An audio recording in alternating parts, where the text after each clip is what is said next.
Welcome to Sustainable Finance with Paul Ellis, brought to you by Sunstar Strategic. Hello everyone, and welcome to Sustainable Finance with Paul Ellis.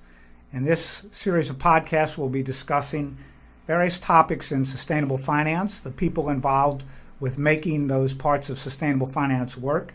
And today we're focusing on GenderLens Investing with our guest Margarita Chang, who's a CFP who runs her own registered investment advisory firm in Gaithersburg, Maryland.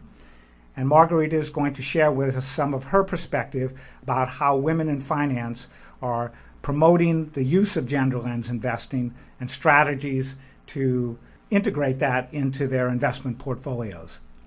Okay, we are here with Margarita Chang, CEO of Blue Ocean Global Wealth. This is Benjo of Sunstar Strategic. Margarita, thank you for joining us today. Thank you so much for having me. I guess the logical place for us to start would be if you could tell us a little bit about your path to becoming a financial advisor. Why did you know this was the career path for you? Sure. I think I was always destined to become a certified financial planner. I am the eldest of three girls, and my dad taught me how to use a financial calculator and a scientific calculator. I also knew how to read value line because my dad took the time to educate me on the stock market and the importance of planning. Having said that, I graduated from college with double degrees, one in East Asian language and literature and the other one in finance. My first job out of college, I was an analyst. And while that job was very fulfilling, I felt that something was missing. And that's when I discovered the discipline of personal finance. And then what was your reasoning for opening up your own registered investment advisory, Blue Ocean Global Wealth? Sure. So I absolutely love being a financial planner. I believe that I'm a financial cheerleader, coach, and confidant to my clients. Having my own registered investment advisory firm allows me to focus on one thing, and that's my clients. There's no company agenda. I didn't want to have to apologize for things in the headlines. I just wanted to be able to help my clients gain clarity, confidence, and control over their financial lives. Great. And then I guess switching topics a little bit here, I know one thing that you're big into is GenderLens investing. And I was just wondering, how do you think women investors and consumers are influencing the way companies plan for long-term success in the 21st century? Sure. Well, women all across the globe, but I'm going to talk here about in the U.S., they are having more and more affluence and influence. So women control nearly 30% or 39.6 trillion of the world's wealth and 51% and 14 trillion of personal wealth here in the US. So I think that women view wealth a little bit differently. They take more of a comprehensive, holistic approach. And to that point, many corporations are becoming more transparent in their corporate responsibility, and women really value this level of transparency. And I would love to give our listeners some takeaway concepts to think about later in the day. What do you think are the three most important financial concepts for girls and young women in particular to understand? Sure. So the first thing I think is very important for everybody, but particularly young women and professional women and, of course, retired women. So for all women to understand, the first is the concept of time value of money.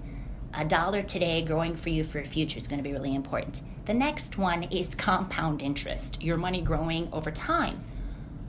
Loan payments and credit card debt represent examples of compound interest working against you. The next one is the power of tax-deferred growth and tax-free growth. I think these three concepts, so time value of money, compound interest, and tax-deferred and tax-free growth are really important for everybody to understand, but particularly women. Okay, Margarita, and I guess switching the focus from young women to women of all ages, what two suggestions do you have for women of all ages regarding how to leverage their growing wealth for the good of society? Sure. So the two recommendations I have first is for women to become more financially literate or more financially savvy, and as a result, they'll become more confident and empowered to invest for the future.